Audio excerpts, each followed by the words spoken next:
Es a partir del siglo XV cuando el crecimiento de la esclavitud es visible en Europa, siendo que, como hoy sucede con el aborto, era concebido como un mal admisible que alcanzaba un número de unos 2000 esclavos al año. Pero no es hasta mediados del siglo XVII cuando se dispara el tráfico transoceánico. El tráfico, a escala que nada tenía que ver con lo que sucedería a partir del siglo XVII, tuvo lugar por acción directa de Fray Bartolomé de las Casas, que se impuso a la voluntad de la corona, procediéndose a la importación de esclavos negros a las Antillas, para suplir el trabajo indígena que por las leyes de protección del mismo y por el despoblamiento ocurrido como consecuencia de las epidemias que diezmaron la población indígena no cubría las necesidades mínimas de la española, única posesión en América en aquellos momentos. Pero en estos momentos, ese tráfico podemos considerarlo como insignificante, siendo mucho más importante el desarrollado en la cuenca mediterránea, donde turcos y árabes llevaban una actuación frenética que tampoco era la única que se llevaba a término. Así, existen datos que nos señalan que en Nápoles y en otros lugares, muy especialmente en el norte de Europa, existía un importante comercio de esclavos. La conquista de Trípoli en 1510 amontona tantos esclavos en el mercado siciliano que no queda más solución que venderlos muy baratos. El precio por unidad oscilaba entre los 3 y los 25 ducados, y las galeras de Occidente renovaban de golpe sus remeros. En cualquier caso, el problema moral que representaba la esclavitud no se planteaba sobre el hecho de la posesión, sino sobre el trato aplicado a los esclavos.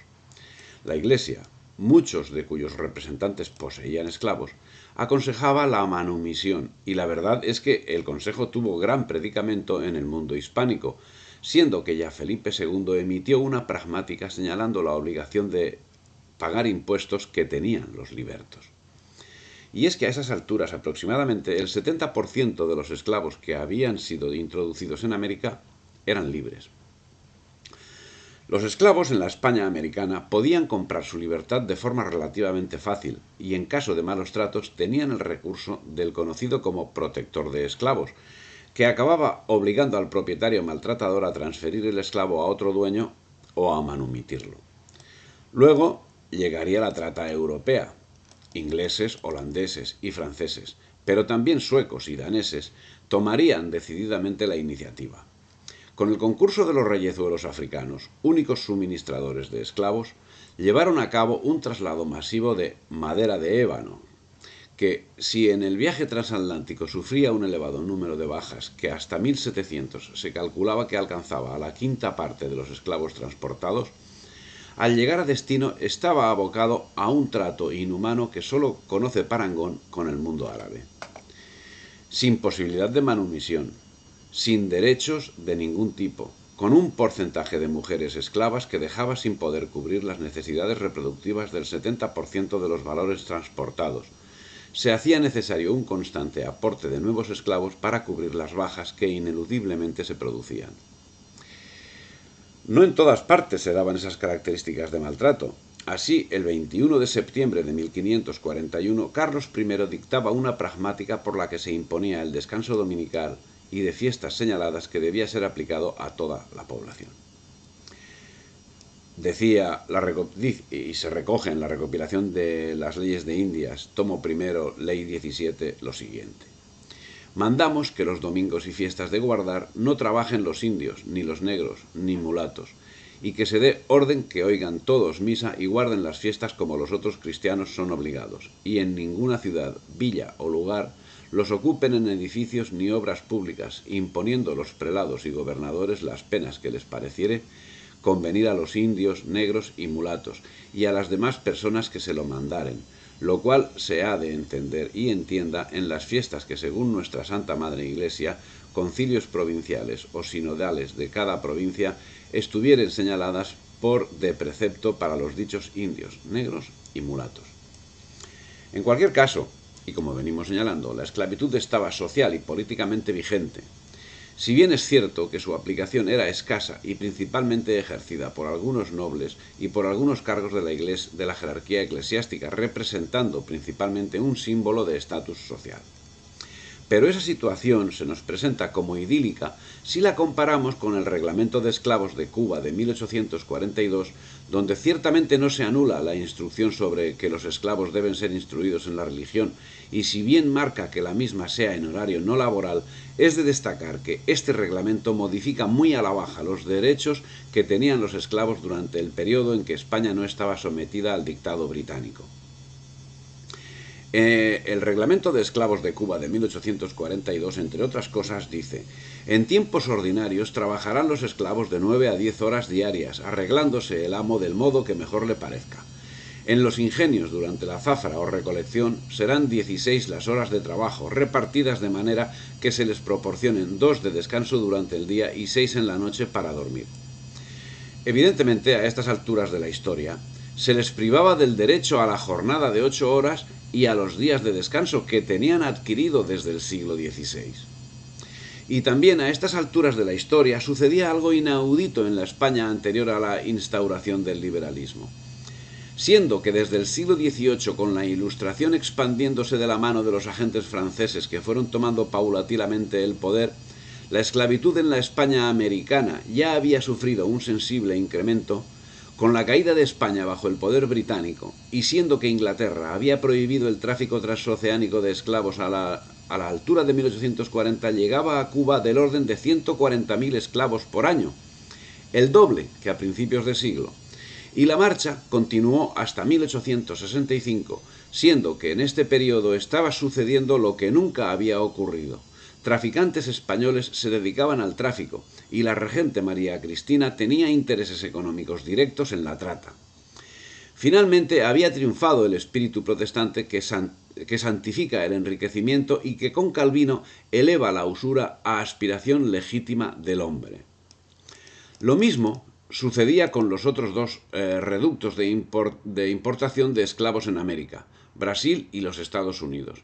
De forma y manera que durante el siglo XIX llegaron a transportarse a América hasta 4 millones de esclavos, la mayoría a los Estados Unidos, con lo que el siglo XIX, el siglo del abolicionismo, fue el segundo en número de esclavos transportados después del siglo XVIII, en el que se transportó hasta 7 millones, el 50% del total de la trata atlántica. En estos momentos, el tráfico de esclavos estaba en todo su apogeo, siendo que durante este siglo XVIII, ingleses y franceses se hacían una fuerte competencia, si bien con claro predominio británico, que acaparaba el 50% de todo el tráfico, cuyo origen era especialmente el territorio conocido como Senegambia, Senegal y Gambia, la Costa de Oro y la Costa de los Esclavos, que comprende Ghana, Togo, Dahomey y Nigeria, el delta del Níger, cuyo suministro fue más significativo en uno u otro momento, y el Congo y Angola, que fueron origen del tráfico durante los 4 siglos que África suministró esclavos a América. Y en 1820, el emperador mexicano Agustín de Iturbide permitió que colonos usenses que usaban mano de obra esclava se instalasen en Texas, siendo que en México había sido abolida la esclavitud. El resultado fue la separación de Texas y su posterior anexión por parte de los Estados Unidos. Pero no fue el siglo XIX, con el consiguiente dominio británico, el que marcó el fin del humanismo cristiano en los métodos aplicados por España. Inglaterra y sus agentes, enquistados desde la corona misma hasta todos los puestos de control social y económico, cerraron definitivamente el proyecto de España, cierto, pero las bases para que tal hecho sucediera vinieron de la mano de Felipe V y se desarrollaron a lo largo de todo el siglo XVIII, siendo que para el caso que nos ocupa uno de los principales dislates fue el llamado Tratado de Madrid de 13 de enero de 1750, celebrado entre los Borbones españoles y Portugal, por el que se marcaban las fronteras entre las monarquías españolas en el Nuevo Mundo, por las cuales España cedía vastísimas zonas territoriales a Portugal, justamente las que estaban administradas por misiones jesuitas en el Orinoco, el Amazonas y el Uruguay, territorios que pasarían a ser lugares de caza de esclavos, lo que ocasionó grandes desplazamientos de la población. Curiosamente, el protagonista de este abandono fue Ricardo Gual, a la sazón ministro de Estado de Fernando VI y anterior embajador en Londres, que también curiosamente tenía una estrecha relación con el que era embajador inglés en Portugal desde 1746, Benjamín Queene, agente de la Compañía del Mar del Sur, la empresa británica dedicada al tráfico de esclavos. Y Portugal ya estaba bajo la órbita británica nada menos que desde 1640. El desarrollo de la Ilustración puede explicarnos esta actuación de Ricardo Wall, y es que el ministro era ilustrado, y la Ilustración es, sin lugar a dudas, esclavitud, que ya Inglaterra venía imponiendo a sus propios súbditos desde principios del siglo XVI, cuando comenzó a llevar miles de niños raptados a las colonias recién implantadas en América, donde recibirían las mayores vejaciones hasta su muerte. Pero, retomando el curso histórico, y cuando ya el abolicionismo hacía un siglo que se había impuesto, y a lo largo del siglo XIX había culminado sus presuntos objetivos, nos encontrábamos un siglo XX con situaciones que se asemejan a la realidad padecida por los ingleses deportados a Australia. Así, en la Rusia de 1914, la situación del campesinado, sobre todo en las granjas estatales, era similar a la esclavitud feudal zarista, y los obreros industriales no estaban mucho mejor, sometidos a jornadas de trabajo extenuantes y salarios de miseria. En 1915, la población ucraniana, sometida a un sistema que podemos calificar de esclavitud, padeció una gran mortandad, consecuencia de una hambruna que devino tras unas pésimas cosechas. Y la esclavitud se extendió no solo al mundo agrícola, ni se limitó a Ucrania. En 1918, toda la vida económica soviética estaba en poder del Estado, y ello conllevó a situaciones similares a la de Ucrania, por ejemplo en Astracán, de donde históricamente se venía surtiendo de pescado a un amplísimo mercado y donde dejó de encontrarse ningún producto del mar, bajo penas que recaían tanto en el comprador como en el vendedor. Los víveres eran confiscados, vendedores y compradores fusilados. Astracán, rodeado de trigo y de pescado, perecía de hambre. La ciudad era como una isla cuyos habitantes mueren de sed en medio de un mar de agua potable. Pero no era solo Astracán, todo el imperio soviético estaba sometido al hambre, siendo que había reservas suficientes para alimentar a toda la población. Los culpables, según la propaganda soviética, eran otros. El 10 de marzo de 1919, se declaró huelga en Astracán, que fue reprimida con artillería, que se cobraría la vida de 2000 víctimas. La artillería no hacía sino obedecer las órdenes del Soviet Supremo. Reprimid sin piedad. Se fusilaba en los sótanos. Muchos hombres fueron precipitados al Volga, atados. Fue a principios de abril cuando las ejecuciones empezaron a decrecer en número.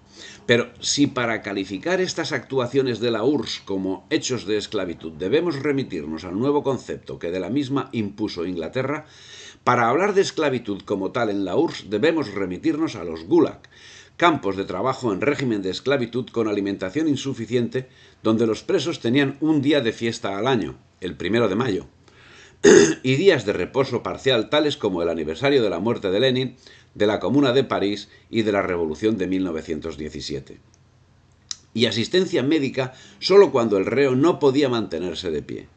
Suplicios sin nombre del que es a destacar el de ser expuestos en los meses de calor desnudos a los enjambres de mosquitos y en invierno al frío.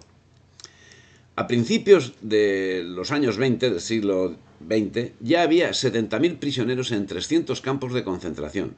Según la Revolución Rusa de Richard Pipes en la Universidad de Harvard, aunque en la realidad había probablemente muchos más. Fue de esta forma que Lenin constituyó su archipiélago de Gulag. Parece que para imponer el socialismo se utilizaban métodos oportunos, que en el Gulag alcanzaba un mayor refinamiento, como obligar a los reos a contemplar la tortura a que eran sometidos sus compañeros o a obligarles a humillarlos. Todo conforme a preceptos marcados por Lenin. Y la población candidata a esa esclavitud era la de toda la URSS. Por otra parte, las secuelas se hicieron evidentes. Así, por ejemplo, entre estonios que fueron enviados a campos de trabajo forzado a otras partes de la gran red carcelaria comunista, se encontraron numerosos desórdenes de salud causados por medidas represivas directas. Algunos de ellos fueron los siguientes: inanición, marasmo nutricional, distrofia alimentaria, deficiencias vitamínicas crónicas, pelagra, escorbuto y los síntomas causados por estas y sus resultados directos. Neumoconiosis crónica causada por trabajar sin medidas protectoras en minas subterráneas de cobre, oro, níquel, carbón, etc. Enfermedades por radiación con neumoconiosis causada por explotación de minerales radiactivos como el uranio, en Colima, en Norilsk y otros campos de prisioneros. Muchas de las víctimas murieron en Estonia poco después de regresar a casa. Enfermedades infecciosas como tuberculosis pulmonar u ósea y los síntomas causados por ellas. Tifus, que se esparce a través de la pediculosis, fiebre tifoidea, etc. Una de las enfermedades específicas que afectaron a los reprimidos fue la brucelosis. Muchas mujeres que fueron deportadas en 1949 estaban infectadas debido a que fueron forzadas a trabajar sin protección en granjas de ganados vacunos, ovejas y renos infestados por gérmenes de brucelosis. Muchas de ellas quedaron discapacitadas de por vida, sufriendo serias inflamaciones múltiples en las articulaciones causadas por la brucelosis crónica. Los daños permanentes de salud también se manifestaron como síndromes de maltrato, como por ejemplo, como resultado de la exposición forzada excesiva al frío natural, siendo dejados sin comida y sin agua potable. Fracturas de huesos y otros daños físicos de los reprimidos eran el resultado de las heridas recibidas durante la tortura o por trabajar bajo condiciones peligrosas para la salud. Endarteritis de las extremidades inferiores es una enfermedad terminal que resulta del estrangulamiento de las arterias de las extremidades inferiores, lo que suele terminar en gangrena y la amputación de miembros o en la muerte. Este tipo de daño a la salud solía suceder entre los convictos de largo término que tenían que trabajar en minas de la región polar. Y a todo ello hay que agregar los traumas mentales, las crisis nerviosas, el pánico, la alta presión arterial, las úlceras gastrointestinales, etcétera, etcétera. La actuación no se limitaría a los primeros años de la Revolución, siendo que en 1941 se produjeron inmensas deportaciones de poblaciones a Siberia, separando las familias, gran parte de las cuales nunca volverían a reunirse. Y con una mortandad que si en las mujeres y en los niños alcanzaba el 60%, en los hombres llegaba hasta el 90%. En Letonia, en un solo día, el 14 de junio de 1941, fueron deportadas a zonas remotas de la Unión Soviética alrededor de 15.000 personas. De ellos, 5.154 eran mujeres y 3.225 niños menores de 10 años. Unos 5.000 perecieron en Oriente o en el viaje, o fueron ejecutados. Las listas de deportaciones fueron realizadas con la ayuda de secuaces locales. Y todo se llevaba a cabo con un método estricto, en todo parecido a la maquinaria esclavista británica. Así, Estonia, Letonia y Lituania fueron ocupadas juntamente en 1940 bajo los auspicios del pacto ruso-alemán conocido como Pacto Molotov-Ribbentrop, por los ministros de Asuntos Exteriores ruso y alemán. Tras lo cual se produjo una terrible represión que solo en Estonia se cobró más de 52.000 víctimas que fueron ejecutadas o deportadas ese mismo año, y tras haber iniciado Alemania la Operación Barbarroja, el 22 de junio de 1941, 33.000 estonios y otros tantos letones y lituanos fueron reclutados a la fuerza en el ejército soviético para de forma inmediata ser enviados a los Gulag, donde un importante número moriría a consecuencia de los malos tratos al ser considerados poco fiables. Pero eso solo sería el principio, porque Alemania tomaría las 3 repúblicas bálticas en julio del 41, que serían retomadas por la URSS en el 44, momento en el que se produjo un elevado exilio, principalmente a Alemania, Suecia y Finlandia, de una población que entre las 3 repúblicas no bajaba de las 300.000 personas, de las cuales casi la mitad fue nuevamente repatriada y condenada a la esclavitud y a la muerte. Antes de la segunda ocupación soviética en el año 1944, unos 217.000 refugiados huyeron de Letonia hacia Occidente. Ese número, 217.000 personas, representaban el 12% de la población. Y las purgas continuarían. Así, hasta la muerte de Joseph Vissarionovich Stalin, en Estonia fueron arrestadas 30.000 personas, otras tantas en Letonia y en Lituania, y las deportaciones fueron otras tantas, con un destino que no era incierto sino cierto: la esclavitud y la muerte. El desastre poblacional provocado por el marxismo en Estonia, Letonia y Lituania se cifra en la pérdida del 30% de la población solo en la década de 1940. Se trataba de arrancar de raíz a familias enteras de la tierra donde habían vivido por generaciones y trasladarlos hacia Siberia en condiciones por demás miserables. Centenares de miles de familias fueron separadas, padres, hijos y abuelos. De repente se vieron embarcados en trenes diferentes, con rumbos distintos y muy distantes entre sí, lo que provocó que muchos de ellos no volvieran a verse en la vida. Las familias eran sorprendidas en sus casas, sin ningún aviso previo, por la policía política soviética. Apenas les daban 30 minutos para que se preparasen.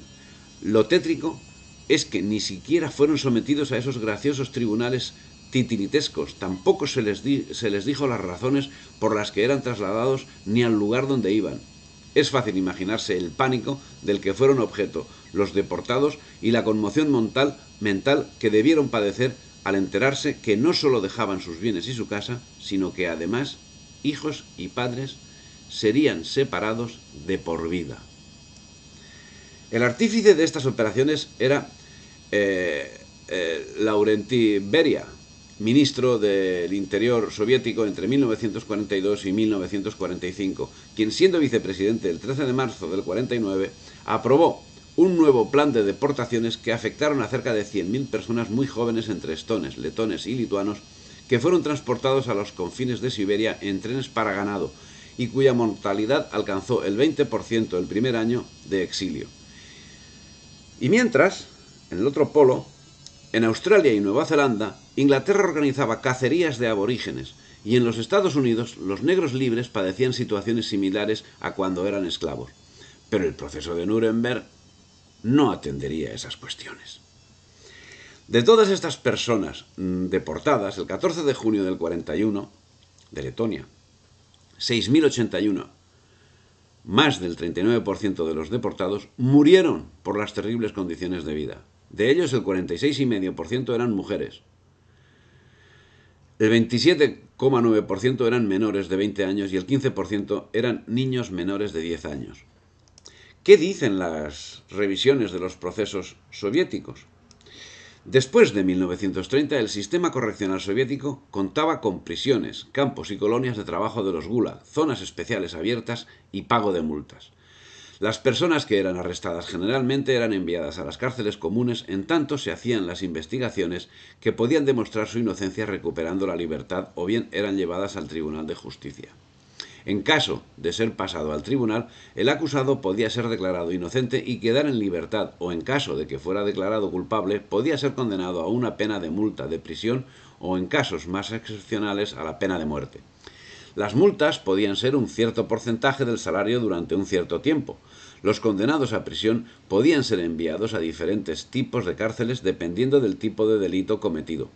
A los campos de trabajo gulag iban los criminales por delitos graves, por homicidios, robos, violaciones, delitos económicos, etc., y una gran parte de los condenados por actividades contrarrevolucionarias.